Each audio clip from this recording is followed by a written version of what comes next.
For 3 full weeks, that face has stared at me, open, unmoving, without expression. And for 3 weeks, I've stared back at it, trying to see a man who would deliberately murder his own mother and father. And now, after 3 weeks, I can't say that I've seen him, but I can't say he isn't there either. Is this young man really the cold-blooded killer he's accused of being? Is his emotionless stupor only an act? Or is he the genuine victim of some mental disorder? If we convict him, will we punish a poor, insane man with laws made only for the sane? But if we acquit him, will we give freedom to a murderer clever enough to feign insanity and vicious enough to kill again? In all my years in court, I've never faced a harder decision, and all the testimony of the experts hasn't made it any easier.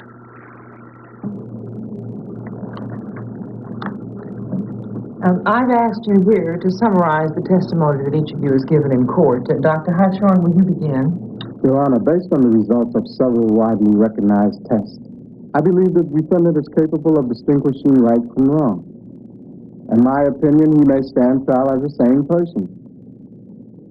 Your Honor, I completely disagree. Very well, Dr. Rollins, what is your opinion?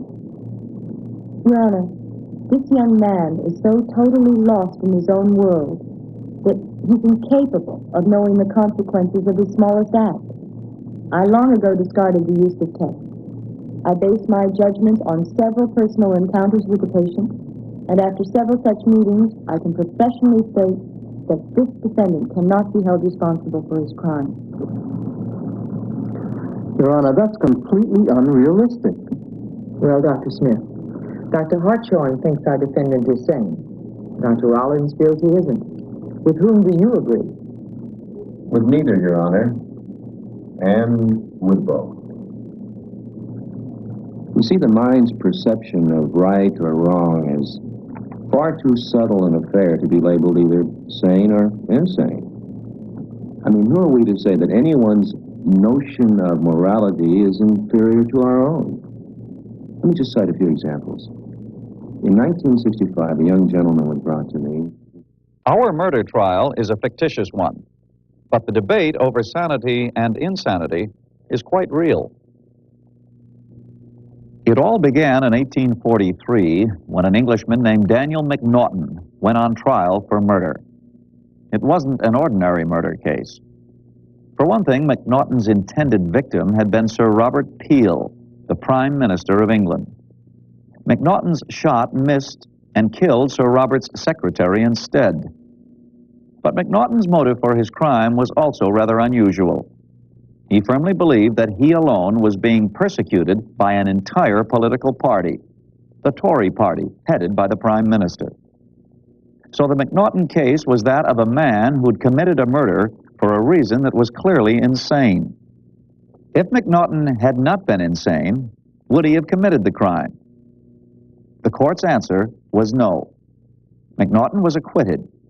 It was the first verdict of not guilty by reason of insanity. The McNaughton decision was one of the earliest social recognitions of a problem that has long troubled psychologists, the problem of abnormal behavior, and it provided the law with its first definition of insanity, the inability to distinguish right from wrong. Well, that definition may have satisfied the legal profession in 1843, but it doesn't satisfy many modern psychologists. Since McNaughton's time, an explosion of psychological research has made deciding what is normal behavior and what is abnormal behavior even more difficult. For example, we now know that our culture influences how we act. Cultures come in a wide variety.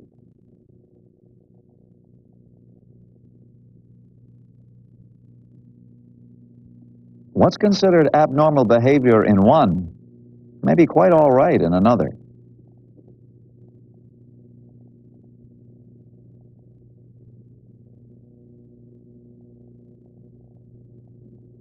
What would you say if someone told you that every year one of these men puts on a strange ritual costume and then dances in public while eating rose petals? Would you say his behavior was normal? What do you think his fellow construction workers would say?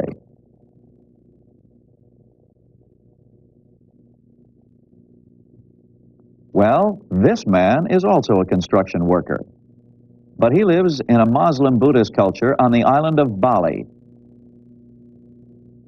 Once a year, he goes into a trance so deep that he cannot feel safety pins stuck through his cheeks. And he dances all day in a religious ritual drama. He and the other dancers roll on broken glass.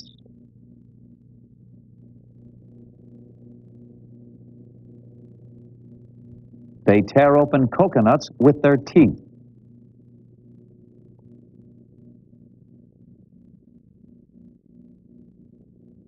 And yes, they eat rose petals. Tomorrow, he'll be back at work. No one will think he's strange. His culture approves of his behavior. And that leaves psychologists with a problem. If notions of normal and abnormal change with culture, is abnormal behavior only a matter of opinion? Is there any behavior which is universally abnormal? But even in one culture, behavior changes frequently.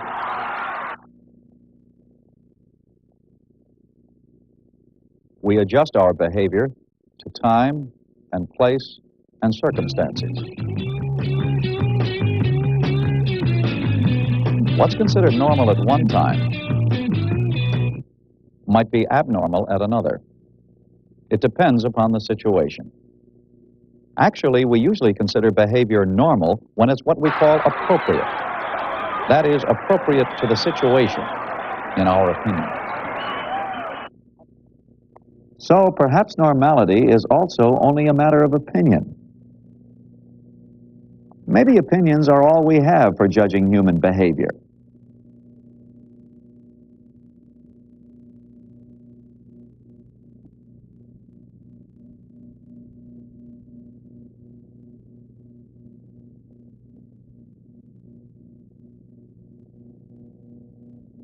If that's so, why do psychologists persist in looking for other explanations of abnormal behavior? Well, the fact is that it's not really an academic problem. There are people whose behavior is recognized by every culture as abnormal. And these people suffer greatly and often do harm to others. In America alone, there are 3 to 4 million of these people. There's nothing theoretical about the pain they feel or the pain they cause. So psychologists do their best to understand the abnormal in the hope that some of this suffering can be prevented or eased. In order to treat patients, psychologists need to make some decisions about what is abnormal. They often consider a person abnormal if he distorts reality so much that he can't function in the everyday world, or if he causes pain or harm to himself or others. Now, those criteria may seem overly simple, even arbitrary, but some other definitions haven't been so objective. In ancient times, people who acted strangely in any way were either killed or worshipped.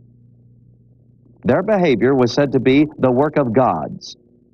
If these gods were good, the abnormal people were thought to be a bit divine themselves and were duly honored by the community.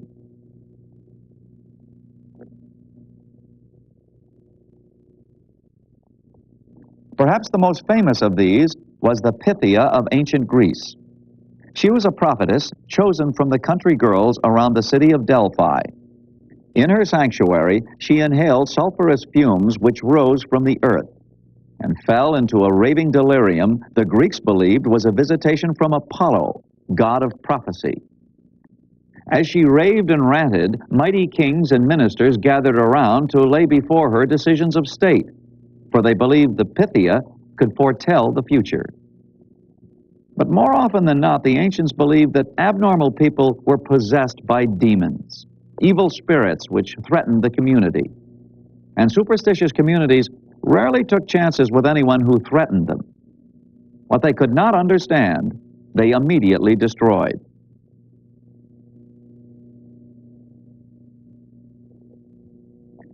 In the midst of all this exaltation and persecution, the scientific approach to abnormality was born.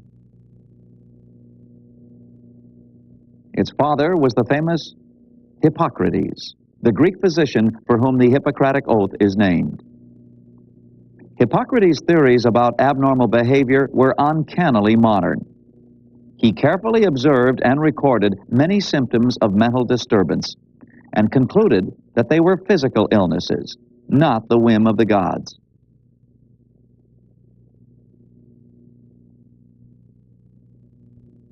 His theories of treatment were no less modern. He taught his students to shelter patients in the beautiful, peaceful grounds of temples. He prescribed rest, exercise, and a moderate diet, in the belief that our mental state is basically influenced by our physical condition. Today, many doctors and psychologists take a similar organic approach to abnormal behavior. Unfortunately, it's taken hundreds of years for us to relearn what Hippocrates knew. During ancient times, the healing temples he founded flourished in Greece. But the fall of Rome led to the obliteration of ancient science. And once again, superstition reigned supreme. It was, of course, the same old superstition. The mentally ill were said to be possessed by demons.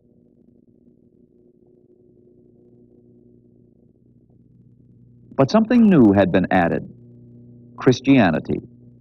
The church taught that possessed souls could be redeemed by faith and by the application of certain purifying rituals.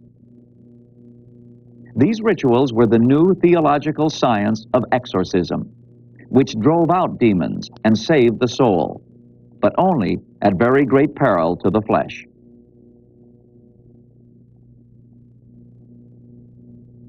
Today, most of us would consider exorcism another form of abnormal behavior.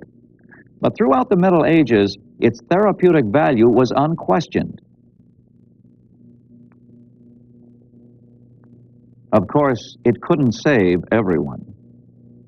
Some demons refused to depart from their victims, and these unfortunates met the stake, or the rope, or the axe. Not until the 18th century was mental illness separated from demonology. And it wasn't until the beginning of our own century that Sigmund Freud and others proposed a new organic theory for abnormal behavior. 1900 years after Hippocrates, abnormality was once again a disease, and its treatment passed again from the priest to the physician. Suppose just for a moment that you're a doctor and a psychiatrist on duty at a large metropolitan hospital. You examine dozens of patients a day, and strangers brought to you from all over the city. Now, your job is to decide just how abnormal each one is, and to hospitalize them for treatment if necessary. Now, every day, people's lives are in your hands. How do you make your decisions? Well, you'd probably use this book, The Diagnostic and Statistical Manual of Mental Disorders, 3rd edition, also known as DSM-3. Now, DSM-3 is published by the American Psychiatric Association. Psychiatrists are physicians who are trained to treat mental illnesses. Now, although it's not universally accepted, DSM-3 contains just about everything they believe about abnormal behavior. DSM-3 uses 5 categories called axes to describe abnormal behavior. Psychiatrists rate each patient's behavior on all 5. The first 3 axes try to define some major types of abnormality. This newborn baby is suffering seizures because she too is addicted to the drug her mother is addicted to.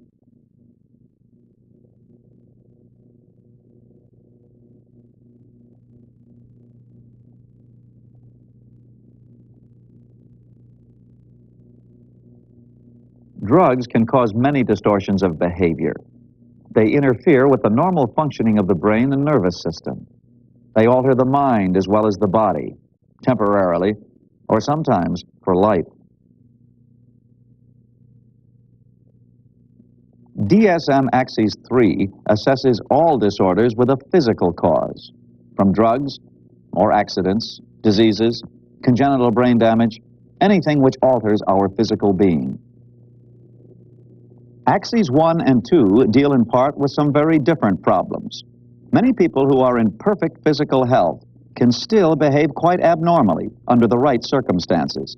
Watch what happens when this college student encounters the opposite sex. Peter?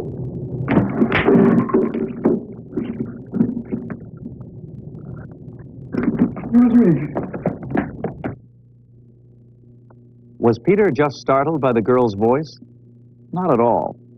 He knew perfectly well she was approaching, and he also knew she wanted to go to a concert. But for Peter, a girl's friendly invitation is too terrifying to accept.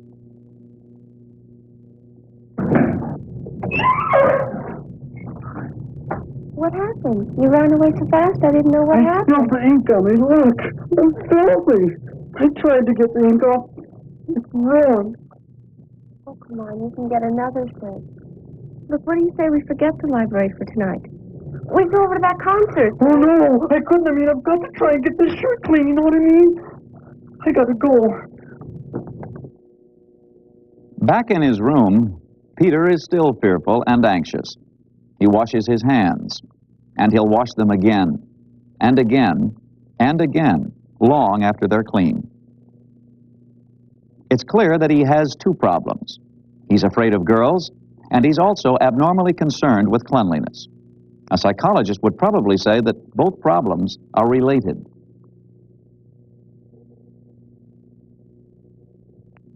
Many psychiatrists believe that the cause might be a childhood trauma, a painful experience buried deep inside Peter's unconscious memory. Possibly his parents punished him severely for being dirty as a child. Possibly they were harsh with him during toilet training. As a result, he places an abnormal value on cleanliness, and he uses his dirty shirt to avoid his attraction to the girl, something else his parents wouldn't approve of. His ritual of repeated hand washings is another mental defense against all the anxiety he feels. Some psychologists believe that Peter suffers from an obsessive-compulsive neurosis. A compulsive person is someone who repeats a physical action, like hand washing, over and over again for psychological reasons. A neurotic patient is someone who has a mild mental disorder but is able to live a fairly normal life. Neurotic behavior is usually caused not by physiological problems, but by intrapsychic conflicts, conflicts that take place within the mind. A neurotic like Peter knows that his behavior is abnormal, and he suffers from this knowledge. He doesn't want to act the way he does, but he's unable to control his compulsive actions, so he continues to repeat them. Neurotics who go to a therapist for help usually are not hospitalized. They'd probably have weekly psychotherapy instead. But a cure might be difficult. Diagnosing intrapsychic conflicts is often like searching for ships lost in the ocean, and treatment of a neurosis may take years of careful work.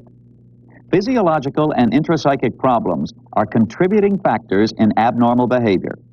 More recently, there's been growing recognition of a third cause, and DSM includes it under Axis 1.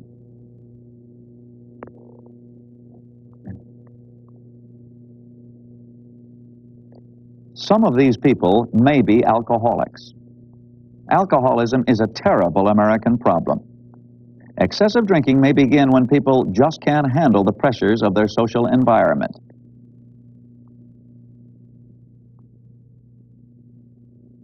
The environment includes work, school, family, other people, everything and everyone a person can experience. Life can become very complex and very confusing, sometimes too confusing.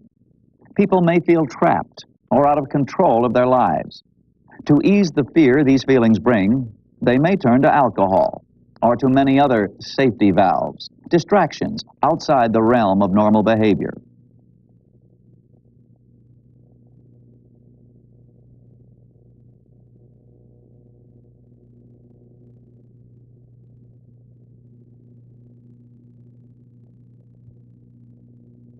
When a doctor rates a patient using axes 1 through 3, he tries to decide how much of the problem is physiological, how much intrapsychic, and how much social. Then he uses another scale, axis 4, to evaluate an important factor in every patient's condition: stress. Everyone feels it, and everyone has to in order to live. But professional or family problems may bring too much stress. And major events in a person's life, such as marriage, divorce, a new job, the death of a loved one, can create enough stress to trigger abnormal behavior.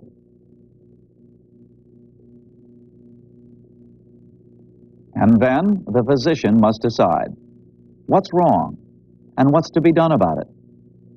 The diagnostic manual has been criticized for assuming that all mental disorders are just like physical diseases, not allowing for the interaction of physiological, intrapsychic, and social elements.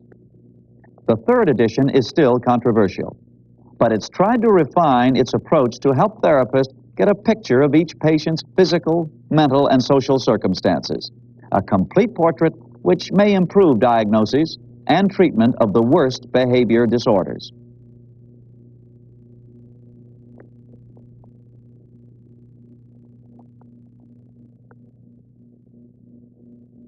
One of these disorders is schizophrenia. The word means split mind. No one fully understands it. For one thing, schizophrenic patients come in a bewildering variety of types. Some are confused in their thinking. Others think quite clearly, for example, about outer space plots to steal their brains. Many show no emotion, while others show too much emotion. But they've all lost contact with everyday reality. Schizophrenia is a psychotic abnormality. Psychotic patients have a severe mental disorder and are usually hospitalized because they can't function on their own. Psychologists once thought that schizophrenia was an intrapsychic disorder, but new evidence showed physiological and possibly social causes as well.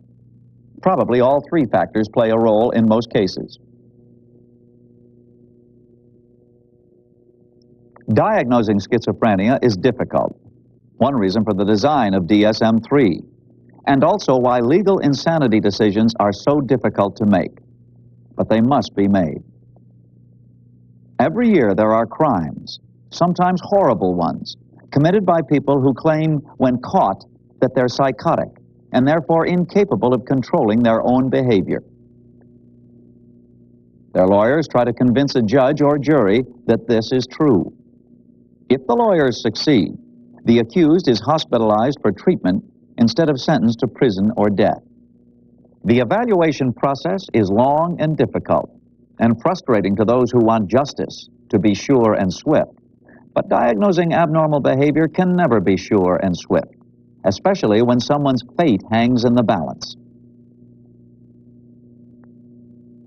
On August 10, 1977, New York City police finally caught up with the multiple murderer who called himself the Son of Sam. He turned out to be a bright, easygoing postal clerk named David Berkowitz. Berkowitz was accused of murdering 6 people, but he insisted that he was only carrying out orders. Orders he received from evil demons in the form of barking dogs. 2 psychiatrists agreed with him and recommended that he not be tried. New Yorkers, terrorized for over a year by the Son of Sam, were outraged. Then a 3rd psychiatrist, called by the prosecution, found Berkowitz sane. He did stand trial, and was sentenced to life in prison. Was the decision right? Or was Berkowitz a victim of New York's search for a culprit? 2 years later, in a prison press conference, Berkowitz himself gave the answer. He admitted he was sane. The demon story had been a lie, an attempt to feign insanity.